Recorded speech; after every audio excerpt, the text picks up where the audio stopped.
साथियों, इस वीडियो में मैं आपसे बात करने जा रहा हूं। जैसा कि आप सभी को मालूम है, आरपीएससी द्वारा second grade exam group A और ग्रुप बी की ऑफिशियली आंसर की जारी हो चुकी है।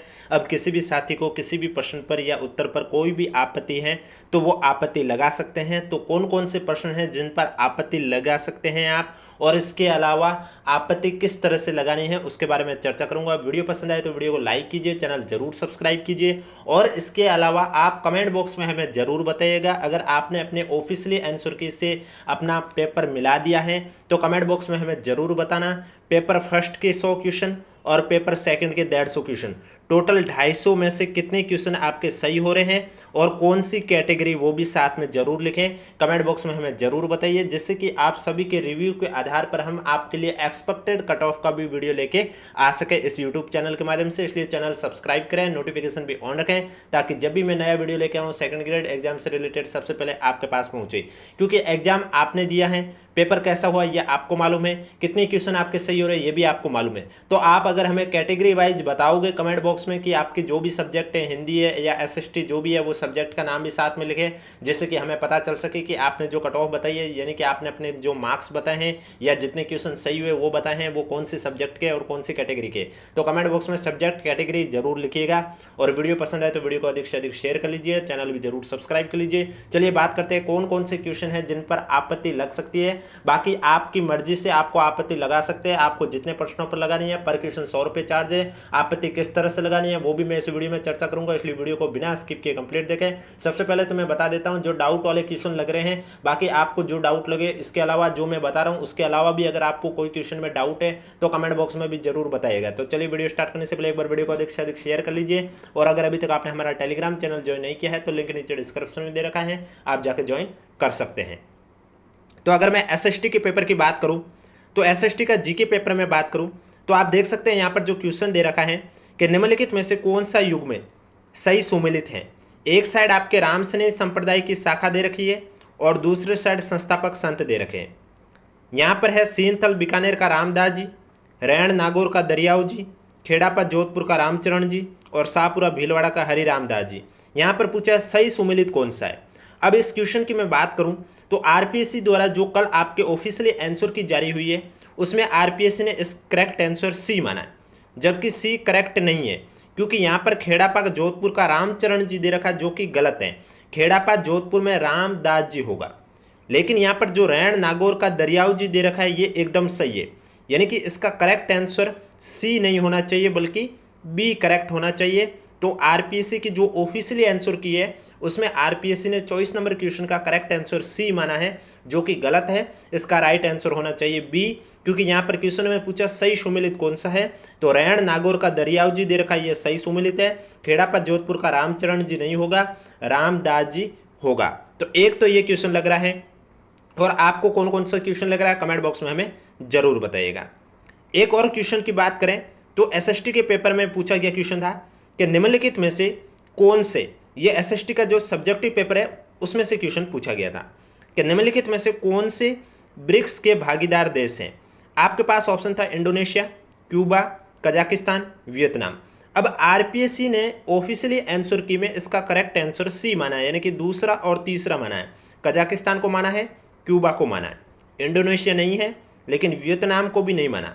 जबकि ब्रिक्स के भागीदार देश यानी कि पार्टनरशिप देश की बात करें तो उसमें आपका वियतनाम देश भी है। तो दूसरा, तीसरा, चौथा आंसर होगा। इसका राइट आंसर दूसरा, तीसरा, चौथा, यानी कि ऑप्शन नंबर बी करेक्ट होना था, लेकिन आरपीएससी ने इसका राइट आंसर सी को माना है, और करेक्ट आंसर बी होना चाहिए। क्योंकि ब्रिक्स के पार्टनर देश की बात करें तो उसमें वियतनाम है, कजाकिस्तान भी है, इंडोनेशिया भी है, बेलारूस भी है, बोलिविया भी है, मलेशिया भी है, नाइजीरिया भी है, थाईलैंड भी है, युगांडा भी है और उज्बेकिस्तान भी है। यहाँ पर इंडोनेशिया है वो आपका नहीं है, क्यूबा, कजाकिस्तान, वियतनाम है। तो इसका राइट आंसर कौन सा होना चाहिए था, दूसरा, तीसरा और चौथा, जबकि आरपीएससी ने माना दूसरा और तीसरा। इस वजह से ये भी क्वेश्चन आपत्ति वाला लग रहा है। और आपत्ति दर्ज करते समय आपको किन किन बातों का ध्यान रखना वो भी मैं इसी वीडियो के लास्ट में बताऊंगा, इसलिए वीडियो को बिना स्किप के कंप्लीट देखें। और वीडियो पसंद आ रहा है तो एक बार वीडियो को लाइक जरूर कर लीजिए, चैनल भी जरूर सब्सक्राइब कर लीजिएगा। एक और क्वेश्चन है, ये क्वेश्चन आपका जो है ये हिंदी सब्जेक्ट में जिनका जीके का पेपर हुआ था, यानी कि हिंदी वालों का जो जीके का ग्रुप बी में जो पेपर हुआ था, उनका जो जीके का पेपर हुआ था उसमें क्वेश्चन पूछा गया। क्वेश्चन है कि निम्नलिखित कथनों को पढ़िए और सही विकल्प को चयन कीजिए। पहला दे रखा है, फैजल अली खान पठान ने 1857 की क्रांति में मुगल बादशाह के पुत्र की सैनिक सहायता की थी। और दूसरा दे रखा है, फैजल अली खान पठान ढूंढलो ठिकाने के कामदार थे। अब आरपीएससी ने ऑफिशियली आंसर की में इस क्वेश्चन का राइट आंसर केवल ए को सही माना है, यानी कि आरपीएससी की ऑफिशियली आंसर की के अनुसार ए सही है जबकि बी गलत है। जबकि कुछ साथियों का कहना है कि यही क्वेश्चन आरपीएससी ने 2024 संस्कृत विभाग के पेपर में पूछा था और उसमें उन्होंने फैजल अली खान पठान ढूंढलो ठिकाने के कामदार थे इस कथन को सही माना है। तो उस हिसाब से ये कथन भी सही होना था, यानी कि इसका राइट आंसर बी होना था, जबकि आरपीएससी ने ऑफिशियली आंसर की के अकॉर्डिंग ए को करेक्ट माना। तो ये भी एक आपत्ति वाला क्वेश्चन देखने को मिल रहा है। इस पर आप आरपीएससी की जो ऑफिशियली आंसर की 2024 की संस्कृत विभाग पेपर है वो भी आप बता सकते हैं। बाकी अब देखना होगा क्या आरपीएससी इन प्रश्नों के आंसर चेंज करेगा या डिलीट करेगा, क्या करेगा वो आरपीएससी के हाथ में ही है, या फिर कोई चेंज नहीं करेगा, वो तो जो फाइनल आंसर की आएगी तभी पता चलेगा। इसके अलावा एक और क्वेश्चन है एसएसटी का। एसएसटी सब्जेक्ट का एक क्वेश्चन है जिसमें बहुत साथियों को डाउट लग रहा है कि इसमें जो आरपीएससी ने माना है वो गलत आंसर है। यानी कि क्वेश्चन है, तुम्हें भेड़ चुराने के लिए दंड नहीं दिया जा रहा बल्कि इसलिए दिया जा रहा है ताकि भविष्य में दूसरी भेड़ें न चुराई जा सके। यह किस दंड सिद्धांत के निकटस्थ है? अब आरपीएससी ने सुधारात्मक सिद्धांत इसमें करेक्ट माना है, यानी कि आरपीएससी ने इसका बी करेक्ट माना है, जबकि कुछ साथियों का कहना है बी सही नहीं है। यह आपके बोर्ड एग्जाम की बुक में ही क्वेश्चन ऑब्जेक्टिव टाइप में भी दे रखा है। कुछ आरबीएससी की 11th बुक देखोगे तो उसमें ये क्वेश्चन आपको हूबहू छपा हुआ देखने को मिलेगा और उसमें उसके अकॉर्डिंग देखा जाए तो प्रतिरोधात्मक होना था, लेकिन आरपीएससी ने इसका राइट आंसर सुधारात्मक सिद्धांत माना। इसके अलावा और किसी क्वेश्चन पर आपको लग रहा है कि आपत्ति लगानी चाहिए तो कमेंट बॉक्स में हमें ज़रूर बताइएगा। और वीडियो पसंद आ रहा है तो एक बार वीडियो को लाइक कर लीजिए, चैनल भी ज़रूर सब्सक्राइब कर लीजिए। चलिए अब बात करते हैं कि आपको जो आपत्ति लगा रहे हैं वो किस तरह से लगानी है, किन बातों का ध्यान रखना है। पर क्वेश्चन 100 रुपये चार्ज है। आपकी जो क्वेश्चन में डाउट लगे उसी पर आपत्ति लगे। ज़्यादा आपत्ति लगाने से ऐसा नहीं है कि आपको रिफंड मिलेगा, नहीं मिलेगा। चाहे आपत्ति 100 क्वेश्चन पर लगाओ, चाहे 20 क्वेश्चन पर लगाओ, चाहे 10 क्वेश्चन पर लगाओ, पर क्वेश्चन 100 रुपये चार्ज है। उस हिसाब से आप मल्टीपल 100 से करते रहो, जितने क्वेश्चन पर आप आपत्ति लगा रहे उतना आपका शुल्क लगेगा। अगर आपने शुल्क नहीं दिया, आपत्ति लगा दिए, तो वो आपकी आपत्ति स्वीकार नहीं की जाएगी। दूसरी चीज़, आपत्ति आपको ऑथेंटिक स्टैंडर्ड बुक का ही प्रूफ देना होगा, वही मान्य होगा, बाकी बुक्स मान्य नहीं होगी। अब आप देख सकते हैं यहाँ पर लिखा हुआ है, जैसे कि आयोग द्वारा दिनांक 12 जुलाई 2026 और 13 जुलाई 2026 को आयोजित सीनियर टीचर कंपटीशन एग्जाम 2025 के विषय general knowledge group A, social science, general knowledge group B और हिंदी। यानी कि आपको मालूम है 12 जुलाई को एसएसटी का पेपर था, उनका जीके और सब्जेक्टिव पेपर था, और 13 जुलाई को हिंदी वालों का पेपर था, हिंदी का सब्जेक्टिव और जीके का पेपर। टोटल 4 मॉडल उत्तर कुंजियाँ आयोग की वेबसाइट पर जारी कर दी गई हैं। जैसा कि आपको मालूम है कल ही आपके आंसर की ग्रुप ए और ग्रुप बी की जारी हो चुकी है। ग्रुप सी और ग्रुप डी की जब भी जारी होगी आपको इस यूट्यूब चैनल के माध्यम से सूचित कर दिया जाएगा, इसलिए चैनल जरूर सब्सक्राइब करें, नोटिफिकेशन भी ऑन रखें। यदि किसी भी स्टूडेंट को मॉडल उत्तर कुंजियों पर कोई भी आपत्ति हो तो निर्धारित शुल्क के साथ दिनांक 29 जुलाई 2026 यानी कि आज की डेट से दिनांक 31 जुलाई 2026 को रात को 12 बजे तक अपनी आपत्ति ऑनलाइन दर्ज करवा सकते हैं। यानी कि आज से आपकी आपत्ति शुरू हो जाएगी और 29, 30, 31 तारीख को रात को 12 बजे तक आपके पास 3 दिन का टाइम पीरियड रहेगा। इस बीच कभी भी आपको किसी भी आंसर उत्तर कुंजी में किसी भी प्रश्न पर आपत्ति है तो आप आपत्ति ऑनलाइन दर्ज कर सकते हैं।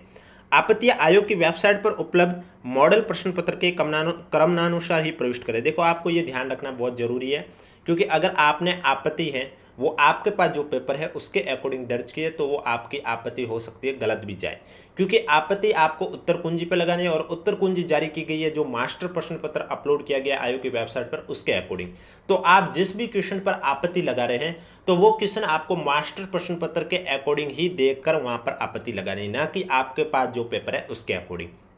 जैसे कि आपके 1857 की क्रांति वाला फैजल अली खान पर आपत्ति लगाना चाहते हैं, आपके पास जो पेपर है उसमें वो क्वेश्चन 12 नंबर पर है और मास्टर प्रश्न पत्र में वो क्वेश्चन आपके माना कि 50 नंबर पर है, तो आप आपत्ति 50 नंबर पर लगाओगे, ना कि आपके पास जो पेपर है उसमें जो नंबर दे रखा है उसके आधार पर, क्योंकि जो आंसर की है वो मास्टर पेपर के अकॉर्डिंग है। ना कि आपके पास जो पेपर है उसके अकॉर्डिंग। आगे आप देख सकते हैं यहाँ पर लिखा हुआ है कि उक्त परीक्षाओं के मॉडल प्रश्न पत्र आयोग की वेबसाइट पर उपलब्ध है। आपत्ति स्टैंडर्ड ऑथेंटिक पुस्तकों के प्रमाण सहित ऑनलाइन ही प्रविष्ट करें, यानी कि आप आपत्ति ऑनलाइन ही लगानी है। प्रूफ के रूप में आपको स्टैंडर्ड ऑथेंटिक बुक का प्रूफ देना होगा। वांछित प्रमाण संलग्न नहीं होने की स्थिति में आपत्तियों पर विचार नहीं किया जाएगा, यानी कि अगर आपने स्टैंडर्ड ऑथेंटिक बुक का प्रूफ नहीं दिया तो आपकी आपत्ति लगाई पर विचार नहीं किया जाएगा। साथ ही उक्त परीक्षा में सम्मिलित स्टूडेंट के अतिरिक्त यदि कोई अन्य व्यक्ति आपत्ति दर्ज करवाता है तो उस पर भी कोई विचार नहीं किया जाएगा, यानी कि जिसने एग्जाम नहीं दिया वो भी अगर आपत्ति लगा रहा है तो फिर उसकी आपत्ति पर विचार नहीं किया जाएगा, क्योंकि जिसने परीक्षा दी है, जो परीक्षा में सम्मिलित हुआ है, उन्हीं कैंडिडेट के द्वारा लगाई गई आपत्ति पर विचार किया जाएगा। आयोग द्वारा प्रत्येक प्रश्न पत्र आपत्ति शुल्क 100 रुपये प्रति निर्धारित किया गया है, यानी कि अगर आप 2 क्वेश्चन पर लगाओगे 200 रुपये, 4 क्वेश्चन पर लगाओगे 400 रुपये, 8 क्वेश्चन पर लगाओगे तो 800 रुपये, यानी कि पर क्वेश्चन 100 रुपये चार्ज है। अब स्टूडेंट कैसे लगाएगा आपत्ति? SSO ID पर जाएगा, लॉगिन करेगा, रिक्रूटमेंट पोर्टल का चयन करेगा, उक्त परीक्षा के लिए उपलब्ध लिंक क्वेश्चन ऑब्जेक्शन पर क्लिक करेगा और प्रश्नों पर आपत्ति दर्ज करके प्रति प्रश्न आपत्ति शुल्क ₹100 के हिसाब से कुल आपत्ति शुल्क ई मित्र कियोस्क या स्टूडेंट स्वयं भी रिक्रूटमेंट पोर्टल पर उपलब्ध पेमेंट गेटवे पर भुगतान कर आपत्तियां दर्ज कर सकता है। यानी कि अगर आप ई मित्र से आपत्तियां दर्ज करवा रहे हैं तो भी करवा सकते हैं, अगर आप स्वयं द्वारा करवा सकते हैं तो भी कर सकते हैं, क्योंकि ज़्यादा कोई लंबा प्रोसेस नहीं है। SSO ID लॉगिन करनी है, SSO ID लॉगिन करोगे, माई रिक्रूटमेंट में चले जाना है, वहाँ पर जाओगे तो वहाँ पर एक ऑप्शन देखने को मिलेगा क्वेश्चन ऑब्जेक्शन का, उस पर क्लिक कर देना है। सेकंड ग्रेड एग्जाम जो भी आपकी सब्जेक्ट है, हिंदी या SST, उसके सामने ऑब्जेक्शन का ऑप्शन ओपन हो जाएगा, वहाँ पर क्लिक कर देना है और जो प्रविष्टियाँ पूछेगी वो फिलअप कर देनी है और आपको आपत्ति प्रूफ के साथ दे देनी है स्टैंडर्ड ऑथेंटिक बुक का। और अगर आप ई मित्र पर जाके करवा रहे हैं तो उसमें आपके जो जैसे कि 3 क्वेश्चन पर आपने आपत्ति दर्ज की है तो वो 3 क्वेश्चन के 300 रुपये तो लेगा, बाकी वो खुद की सर्विस चार्ज भी लेगा। और आप स्वयं करोगे तो फिर आपको उतने ही पैसे देने होंगे जितने आपत्ति का पर शुल्क 100 रुपये पर क्वेश्चन का है, उसी के हिसाब से। आयोग द्वारा शुल्क वापस लौटाने का प्रावधान नहीं है, शुल्क के अभाव में आपत्तियां स्वीकार नहीं की जाएगी। देखो ऐसा नहीं है कि आयोग आपका शुल्क वापस देगा, ऐसा बिल्कुल नहीं है। शुल्क आपको वापस नहीं मिलेगा, चाहे आप 100 क्वेश्चन पर लगाओ, चाहे 10 क्वेश्चन पर लगाओ, चाहे 1 क्वेश्चन पर लगाओ। शुल्क के अभाव में आपत्तियां स्वीकार नहीं की जाएगी। अगर किसी साथी ने आपत्तियां लगा दी हैं लेकिन पेमेंट नहीं किया है तो उनकी आपत्ति को स्वीकार नहीं किया जाएगा। आपत्तियां केवल ऑनलाइन ही प्रस्तुत करें, यानी कि आपत्ति ऑफलाइन मान्य नहीं है, सिर्फ ऑनलाइन आपके लिए आज से विंडो ओपन हो जाएगा और उसके बाद 31 तारीख को रात को 12 बजे तक ये लिंक एक्टिव रहेगा। उसके बाद वापस से आपको चांस नहीं मिलेगा। अन्य किसी माध्यम से भेजी गई आपत्तियां स्वीकार नहीं की जाएगी। अन्य किसी प्रकार से अगर आप आपत्तियां भेजोगे तो वो आपकी आपत्तियां स्वीकार नहीं की जाएगी। आपत्तियां केवल एक बार ही ली जाएगी। ऑनलाइन आपत्तियों का जो लिंक है वो दिनांक 29 जुलाई 2026 से लेकर 31 जुलाई 2026 को रात को 12 बजे तक ही उपलब्ध है। इसके बाद लिंक निष्क्रिय हो जाएगा, यानी कि आपका जो ऑनलाइन आपत्ति का लिंक है वो आज से लेकर 31 तारीख को रात को 12 बजे तक ही एक्टिव रहेगा, उसके बाद निष्क्रिय हो जाएगा। और उसके बाद निष्क्रिय होने के बाद ऐसा बिल्कुल नहीं है कि आपको वापस से चांस मिलेगा, वापस बिल्कुल चांस नहीं मिलेगा। इसलिए ये जो 3 दिन का टाइम पीरियड है इसमें आपके ग्रुप ए वाले और ग्रुप बी वालों को जिनको भी किसी भी क्वेश्चन पेपर में आपत्ति है तो वो दर्ज कर सकते हैं। पर क्वेश्चन 100 रुपये चार्ज। प्रूफ के लिए आपको स्टैंडर्ड ऑथेंटिक बुक का ही प्रूफ देना होगा, वही मान्य होगा, बाकी बुक का मान्य नहीं होगा। और आपत्ति के लिए प्रश्न आप जिस क्वेश्चन पर लगा रहे हैं तो वो आपके जो बोर्ड की आयोग की वेबसाइट पर जो मास्टर प्रश्न पत्र अपलोड किया गया है उसके अकॉर्डिंग ही आपको लगानी है, ना कि आपके पास जो पेपर है उसके अकॉर्डिंग, क्योंकि जो आंसर की है वो मास्टर पेपर के अकॉर्डिंग जारी की गई है, ना कि आपके पास जो पेपर है उसके अकॉर्डिंग। अब किसी भी साथी को कोई भी डाउट है तो नीचे कमेंट बॉक्स पूछिए। वीडियो पसंद आए तो वीडियो को लाइक कीजिए, चैनल जरूर सब्सक्राइब कीजिए। और इसके अलावा अगर अभी तक आपने हमारा टेलीग्राम चैनल ज्वाइन नहीं किया है तो लिंक नीचे डिस्क्रिप्शन में दे रखा, आप जाकर ज्वाइन कर सकते हैं।